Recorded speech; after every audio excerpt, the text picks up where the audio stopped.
Imagine standing at the bottom of a canyon in the American Southwest. Above you, the sandstone wall rises like a fortress shaped by wind and time.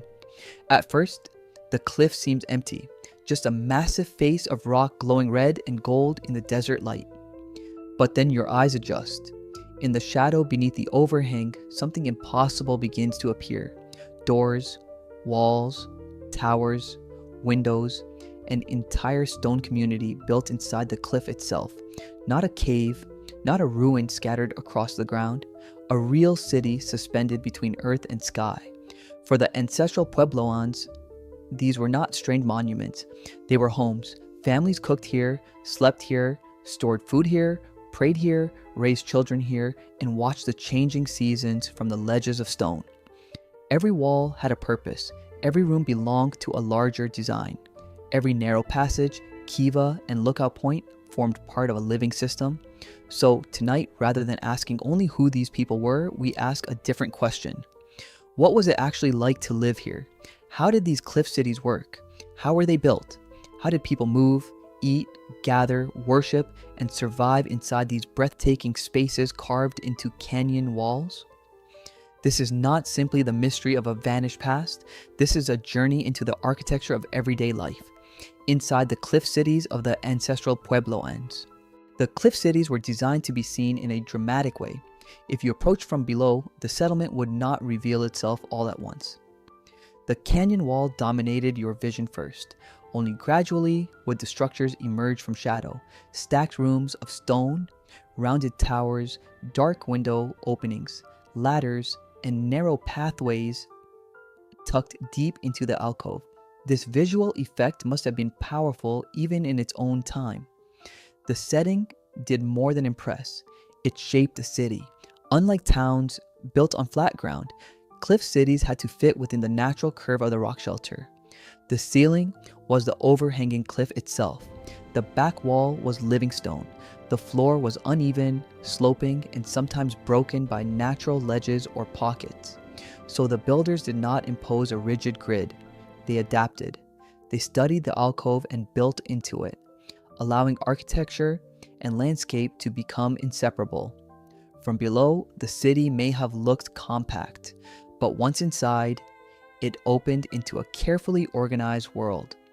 There were domestic rooms, storage spaces, plazas, kivas, terraces, and circulation routes connecting one part of the settlement to another. Some areas were private, others were communal. The cliff city was not just a collection of rooms, it was a planned environment, and the first impression mattered. These places announced skill, order, and belonging. They told anyone looking up from the canyon floor that people here had mastered stone, space, and elevation. Entering a cliff dwelling was part of the experience of living there. Access was rarely simple. In many places, residents would have climbed hand and toe holds carved into rock, climbed ladders, or followed narrow ledges and steep paths along the canyon face. Some entrances were easy for those who knew them, but difficult for outsiders. That alone changed the feeling of the settlement. You did not casually wander into a cliff city. You arrived with purpose. Once inside, movement was controlled by the architecture. Passageways could be narrow. Ladders connected different levels. Doorways were often small, forcing people to duck as they entered. This may have helped regulate temperature and conserve structural strength, but it also shaped bodily experience. Life in the cliff cities was physical. Residents climbed, balanced, carried, lifted, and navigated a world where the built environment demanded awareness at every step. The settlement itself unfolded in layers. Rooms clustered tightly in some places, while open plazas created breathing space in others. The city was both enclosed and exposed. Behind you was the stone wall of the alcove. In front of you was open air and a view over the canyon. It must have created a constant awareness of both protection and height. To live there was to feel suspended, sheltered by the cliff, yet always connected to the wider landscape beyond. The rooms of the cliff cities were not random. Many were rectangular and built from shaped sandstone blocks set in mortar. Their walls were often carefully plastered, sometimes smoothed to a refined finish. Roofs were supported by timber beams, crossed with smaller branches and sealed with packed earth. Yes, some structures rose 2 or even 3 stories high, depending on the shape of the alcove and the stability of the foundation, but what mattered most was function. Some rooms were living spaces, others were storage chambers, some may have been used for sleeping, others for food preparation, tool keeping, weaving, or seasonal tasks. Certain rooms had little light and may have been ideal for storing corn, beans, squash, and seeds. In a dry environment, careful storage was the difference between security and hunger. The arrangement of these rooms reveals a balance between household life and community structure. Families may have occupied clusters of rooms, but no one lived in isolation. Doors opened toward shared areas, walls stood close together, daily life happened within sight and sound of neighbors. That density created social closeness. It meant children grew up among many adults. It meant work was visible. It meant the city itself encouraged interaction, cooperation, and shared responsibility. In such a place, architecture did not merely house society, it shaped it. If the rooms were the bones of the city, the plazas were its breathing spaces. These open areas were essential. They allowed movement, work, conversation, and ceremony to happen outside the enclosed rooms. Here, food could be prepared, tools could be repaired, corn could be processed, goods could be exchanged, news could spread. Children could play under the watchful eyes of family members. The plaza was where private life became communal life. In a cliff city, open space was precious. Builders could not spread outward without limit. Every usable area mattered, so plazas were not empty leftovers between buildings. They were intentional social spaces, often centrally placed and closely connected to kivas, storage areas, and residential clusters. One can imagine mornings beginning there, the sound of grinding stones, voices greeting the day, smoke lifting from hearths, baskets being moved, tasks divided, children weaving through the feet of adults. The city would not have felt silent or abandoned as it does now. It would have felt alive with routine, and routine was everything. These communities depended on repetition: harvest, storage, maintenance, cooking, ritual, repair. The Cliff City worked because many daily actions, repeated over years, turned architecture into habit and habit into survival. Behind the beauty of the Cliff Cities lay a simple truth: they could not function without storage. The American Southwest was a land of uncertainty. Rain could fail, harvests could be weak, winters could be lean. A settlement might look dramatic, but its survival depended not on appearance but on preparation. That is why storage rooms were so important. Corn was the foundation of life for many ancestral Pueblo and communities. Beans and squash mattered too, along with gathered foods, seeds, and other supplies. These had to be protected from moisture, pests, spoilage, and theft. The dark, cool interior rooms of cliff dwellings were well suited to this task. Some chambers may have held jars, baskets, dried goods, tools, or clothing. Others may have functioned as reserve stores for difficult seasons. Storage changed how people thought about time. A cliff city was not built only for the present moment. It was built for the next season, the next winter, the next drought, the next uncertainty. The architecture itself reflects this mindset. Many rooms were not grand or decorative. They were practical, enclosed, protective. They existed so that the community could outlast instability. In this sense, the most important rooms in the city may not have been the most visible ones. The hidden chambers, the places where grain, seed, and future security were kept, were the quiet core of resilience. No journey inside the cliff cities is complete without entering the kiva. Kivas were circular ceremonial chambers central to spiritual and communal life. In many settlements, they were built partly underground, even within the cliff alcove environment. Their form distinguished them from the rectangular domestic rooms around them. To step into a kiva was to enter a different kind of space. These rooms often contained a fire pit, ventilation system, benches, and ritual features. One small opening, known as a sipapu, is often interpreted as a symbolic connection to ancestral emergence. Whether used for ceremony, teaching, decision-making, or communal observance, the kiva was a place where practical life and sacred meaning came together. The contrast is striking. Above ground level, daily work unfolded, cooking, carrying, grinding, storing.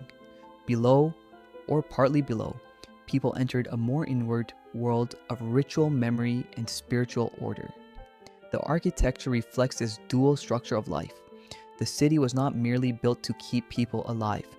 It was built to keep them connected to ancestors, to story, to shared identity, and perhaps to the cosmos itself. The kiva reminds us that the cliff cities were never just engineering feats. They were moral and spiritual landscapes as well. Some of the most striking features inside the cliff cities are the towers.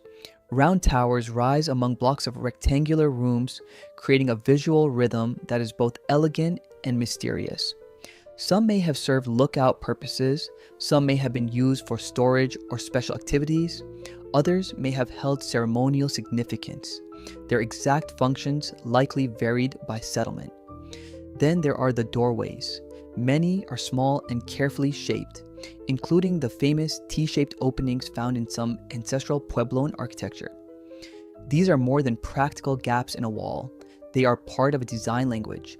A doorway controls movement, light, visibility, and transition from one space to another. In the cliff cities, doorways often reinforce the sense that architecture was deliberate and meaningful. Even the walls speak a language of intention. Stone courses were selected and placed with care. Some surfaces were plastered and finished. Proportions mattered. Alignment mattered. Builders were not merely stacking rock. They were composing space. That is one reason the cliff cities still move modern viewers so deeply. They do not feel accidental. They feel thoughtful. The more closely one looks, the clearer it becomes that these communities were shaped by builders who understood both utility and form. Life in a cliff city meant living with constant awareness of height, exposure, and terrain. Children would have learned early where to step, where not to step, how to climb, how to carry, how to move safely through a settlement built on ledges and levels. Adults, too, lived in a world where everyday actions required physical confidence. Water had to be brought in, firewood had to be moved, harvest had to be carried up difficult routes, maintenance never ended. Yet the cliff also gave something in return. It offered shade, it offered shelter, it offered commanding views of the canyon, of approaching weather, of movement below. Residents could watch the landscape from a position of both intimacy and distance. They were in the land, but also above it. That changed perception. To stand in the outer edge of a cliff dwelling and look across the canyon must have created a powerful sense of place. Dawnlight, storms, migrating clouds, distant movement, seasonal color, these were not abstract scenery, they were part of life. The cliff city framed the world each day, turning the landscape itself into part of the lived interior. The cliff cities reveal a civilization that knew how to solve difficult problems with intelligence, discipline, and imagination. These people understood construction, spatial planning, storage, environmental adaptation, and ceremonial design. They knew how to build where building seemed impossible. They knew how to transform a dangerous alcove into a functioning community. And they knew that a city is more than walls. It is circulation, cooperation, memory, and meaning.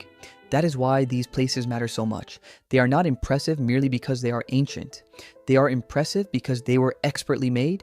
They challenge outdated ideas about ancient North America and show us a world of high skill, social organization, and cultural depth.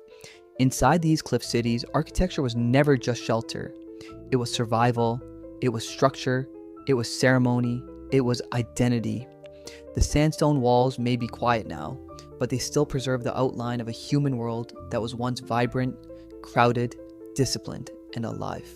The cliff cities of the ancestral Puebloans were not simply places to hide, they were places to live, work, gather, store, worship, and endure. They were cities shaped by cliff and canyon, but also by human intelligence, proof that ancient North America produced architecture every bit as astonishing as the great civilizations of the Old World. And yet, stone was only part of what these people understood. They also looked upward.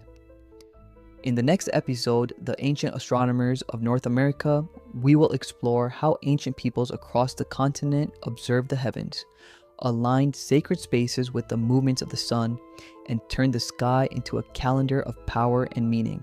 So, subscribe, follow the journey, and join me for the next chapter.